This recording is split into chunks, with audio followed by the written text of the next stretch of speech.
1 week after the devastating earthquake, 24 people, including 4 children, were pulled alive from a pile of rubble in Haiti. China denounced the United States for implementing coercive measures against the Nord Stream 2 gas pipeline. Heavy fighting between the Taliban and militia members in Panjshir, Kabul, took place.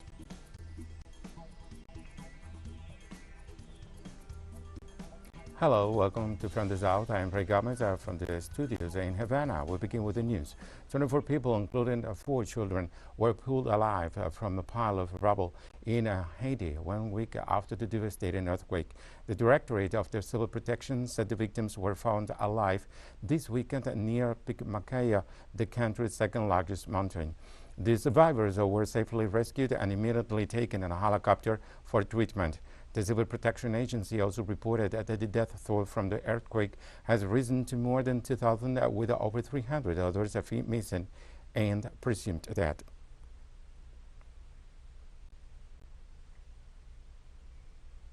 On Sunday, the Brazilian Federal District Court annulled another lawsuit against former Brazilian President Luiz Inácio Lula da Silva due to lack of evidence.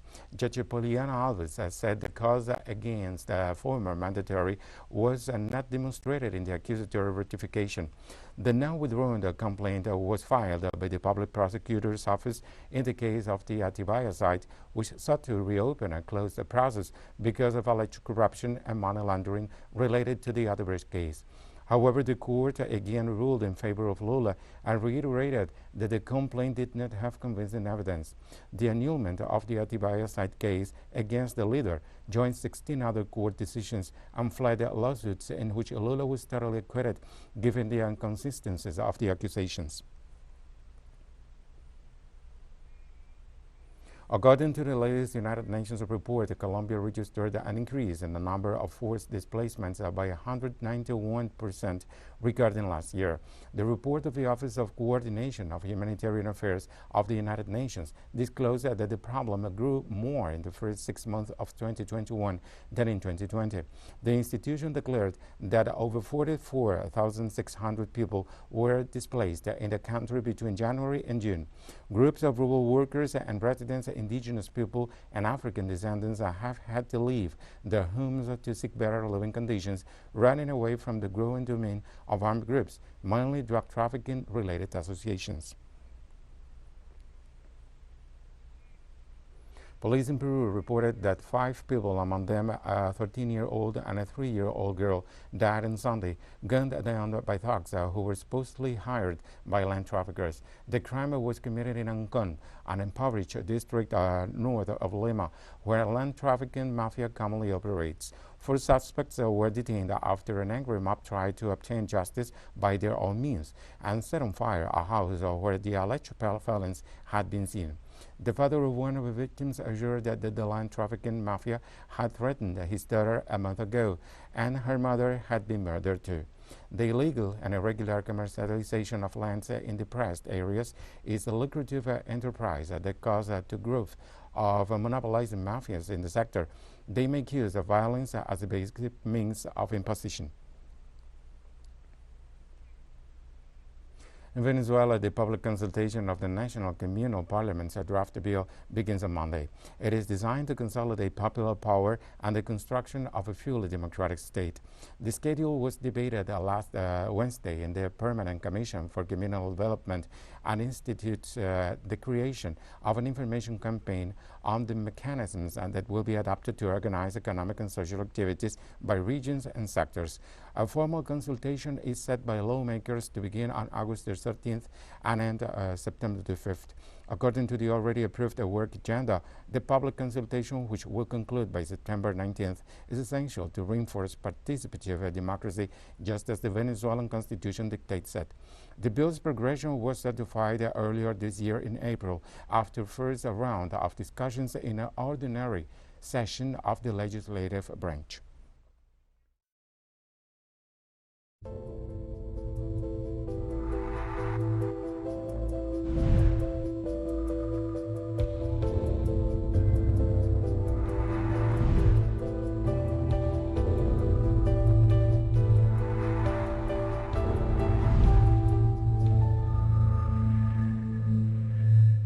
Cuban health authorities informed that almost 1 million people will receive this week at least one dose of anti-COVID-19 vaccines as part of a mass immunization plan.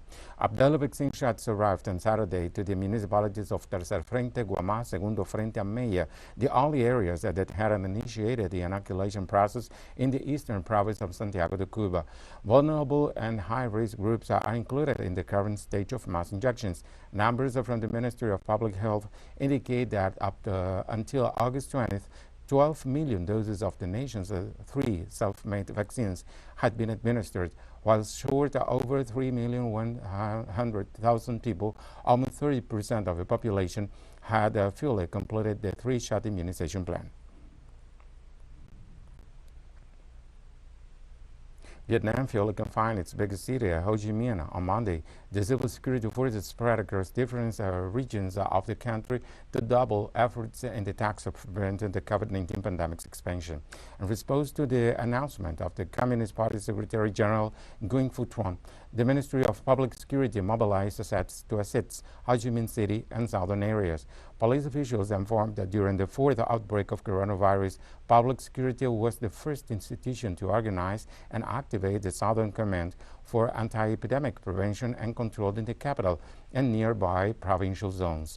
The more than 9 million people living in the conurbation and political center of Vietnam face a new outbreak that exceeds the 337,000 cases of infection and 7,000 deaths due to the disease. New Zealand's nationwide lockdown extended until at least the end of the week as the country battles to contain an outbreak of the Delta variant of COVID-19. On Monday, New Zealand recorded another 35 new coronavirus cases, bringing the number to 1,007. So far, the nation has tested about 3% of its population over the past week, with long queues at testing facilities as more people seem concerned about the possible spread. Health officials said all of the cases have now been transferred to an isolation facility under strict infection prevention and control standards, including the use of full personal protective equipment. More than 300 locations are listed for potential exposure, including schools, universities, hospitals, churches, bars, restaurants, airports, and a casino. Also, about 13,000 close contact of the confirmed cases have now been identified and are being tested. We're just trying to get tested just because we've been to so many locations of interest. We've got a lot of family members that we need to take care of as well, a bit older than us as well. So yeah, it's just important that we get tested and make sure we're in the clear, mainly. We'll be right back after this very short break.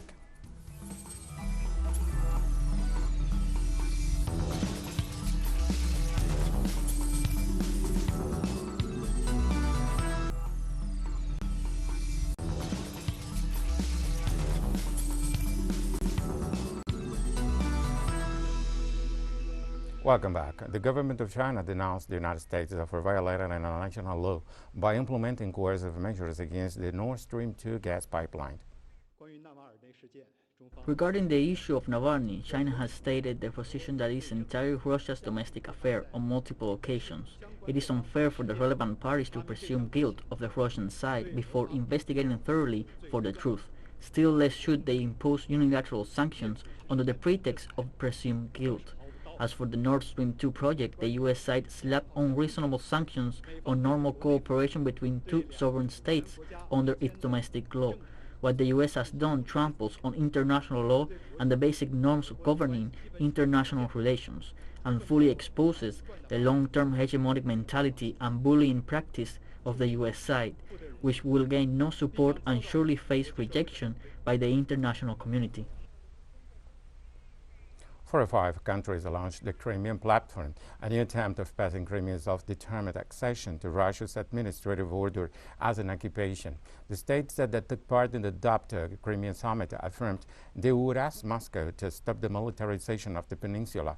Foreign Minister of Ukraine, Dmytro Kuleba, stated that the Crimea platform's objective is to not forget annexation of the peninsula in February of 2014, days after the Crimean citizens carried out a referendum with over 90% of votes in favor of detaching themselves from Ukraine and being recognized as Russians. To protect them, President Vladimir Putin then sent out military forces that could prevent any aggressive action from Kiev at a time where violence and political instability weakened havoc in the eastern Ukrainian region of Donbass.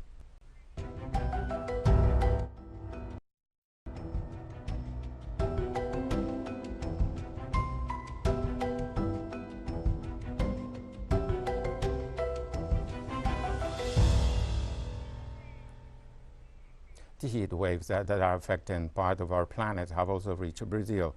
From São Paulo, our correspondent Brian Meir brings us more information on how wildfires have consumed a large part of one of the most important natural parks in the region. São Paulo is currently experiencing a brutal heat wave. It's the middle of winter, but the temperature is expected to reach 34 degrees tomorrow. That's 93 degrees Fahrenheit. It's the hottest August in recorded history in São Paulo so far, and it hasn't rained for weeks. Last Friday, forest fires started in the Japi Mountains on the far outskirts of the metropolitan area. It's the only big patch of inland Atlantic rainforest left in the state of São Paulo. Then 2 days later, closer into the metropolitan area of São Paulo, in the suburb of Franco da Rocha, the Jucahé State Park caught fire. Now this is another special state park because it is the only one in the state of São Paulo that exists in the transition zone between Atlantic rainforest and what's called Cerrado. It's a drier biome. 50% of that state park has now burnt to the ground, and fires are starting up in Jaraguá State Park in the middle of the city of São Paulo, which you can see a piece of right behind me right now. Up to now, we haven't seen any signs of firefighters in the area. The hope is that it'll rain, but rain's not coming into the forecast until this Friday. And the danger is that it could destroy this state park that's beloved by the residents of São Paulo. Thank you. Supporters of the environmental campaign group Extinction Rebellion gather on Trafalgar Square outside of the National Gallery in London for the first day of a two-week climate change protest campaign. The action is named Impossible Rebellion, and thousands of people expected to take part. The protesters have blocked one of Covent Garden's busiest junctions on the first day of the group's latest wave of protests targeting London. The new wave of protests comes after the latest IPCC report suggested that human civilization may have passed a crucial tipping point in carbon dioxide emissions. 23 people have died and 45 are missing as a result of a flooding in the state of Tennessee. Local authorities continue to work with rescue teams to locate missing persons and assist survivors of flooding caused by rains, which have affected roadways, cell phone towers, and telephone lines. Twin babies are among the deadly victims of the floods and never before seen in the state, according to the preliminary report of the Humphreys County Emergency Management Agency. The U.S. Weather Service noted that the Tennessee state received 17 inches of rain in less than 24 hours, prompting a high alert of the level of risk.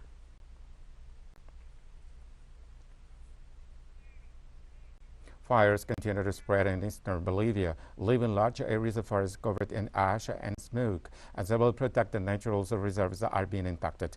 Deputy Minister for Environment and Water, Magin Herrera, stated that more than 200,000 hectares have been devastated in the region bordering Brazil and Paraguay. Santa Cruz Fire Department reported that 15 fires have yet to be contained and continue to threaten, among others, the Nimdiguazu Conservation Area. According to the Friends of Nature Foundation, across Bolivia up to the end of July, more than 700,000 hectares have burned, 62% more than during the same period in 2020.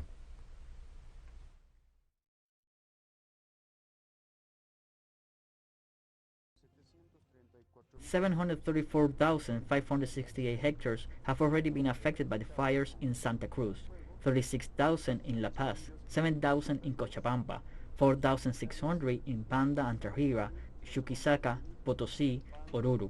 We have a national forest monitoring systems and assessments on public websites that citizens can access. We not only have a technical plan to intervene in the various fires the municipality suffers, but to coordinate all actions related to the logistics required for this type of intervention. In that sense, fuel, food, and hydration are banned for all those who are working in the area. We have more stories coming up after this financial break.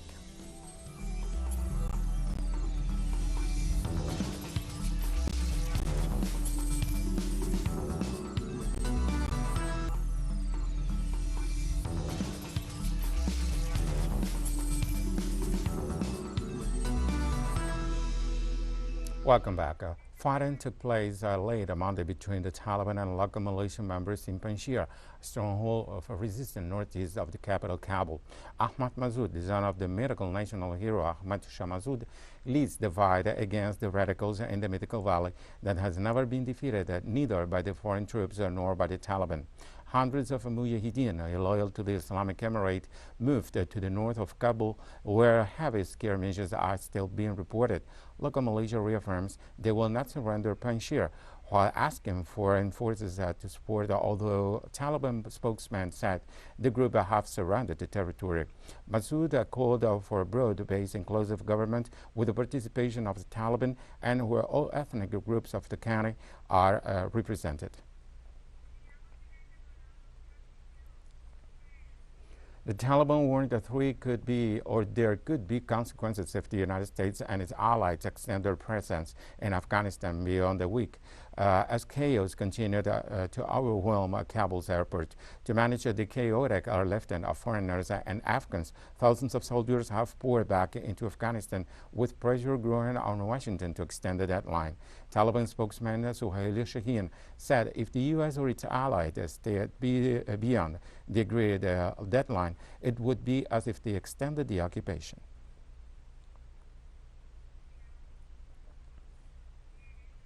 Meanwhile, the Taliban's armed forces have patrolled the streets of Kabul and manned checkpoints as lives return slowly to a new normal. As the Taliban came here, our shops were closed due to fears of looting during these few days. But since today we have reopened our shops and we are happy at the moment. Days ago when the Taliban took over, our shops were closed. But now, fortunately, there is a good security with the new government. Once again, all the markets reopened and people also have got out. I can say there is more crowd and security in the city than before. Iran's foreign ministry called on all parties in Afghanistan to refrain from using violence and also said Tehran supports the establishment of an exclusive government in Kabul. All groups and political parties in Afghanistan must refrain from using force and proceed using negotiation and talks. The Islamic Republic of Iran is in constant communication with all political sides in Afghanistan. Afghanistan's history shows the country's crisis has no military solution, just how the occupation was not a solution. Russia said it will not interfere in the conflict between the Taliban and their opponents in Afghanistan. Kremlin spokesman Dmitry Peskov stated that leaders of the Collective Security Treaty Organization member states discussed the standoff and its implications of another civil war in Afghanistan and emphasized that no one is going to intervene in these events. The Collective Security Treaty Organization includes Russia, Belarus, Kazakhstan, Armenia, Kyrgyzstan, and Tajikistan. In other news, Palestinian Prime Minister Mohammed Sayed condemned Israel's annexation plans of the occupied territories in the West Bank and East Jerusalem. We condemn the intention of the so-called Jewish National Fund to agree to allocate huge sums of money to seize thousands of meters square in the West Bank and East Jerusalem, to expand settlements, which embodies the efforts to annex and destroy the possibility of establishing a Palestinian state. We will send quantities of medicines and supplies to hospitals in Lebanon, produced by Palestinian factories, including about 85 types of medicines and medical supplies. The Mozambique trial of 19 suspects linked to a $2 billion secret loan scandal that plunged the country into its worst-ever financial crisis started this Monday. The definitive charge sheet from the public prosecutor's office included blackmail, forgery, embezzlement, and money laundering charges against 19 people. Among them is Ndambi Gebuza, son of former President Armando Gebuza.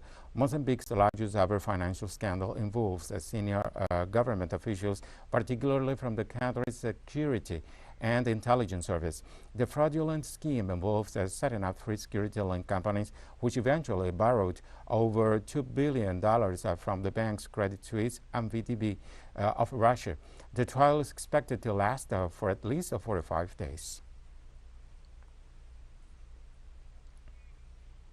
Algerian Foreign Minister Ramtane Lamamra met with Tunisian President Kais Saied ahead of the end of the 30-day suspension period of the Tunisian parliament.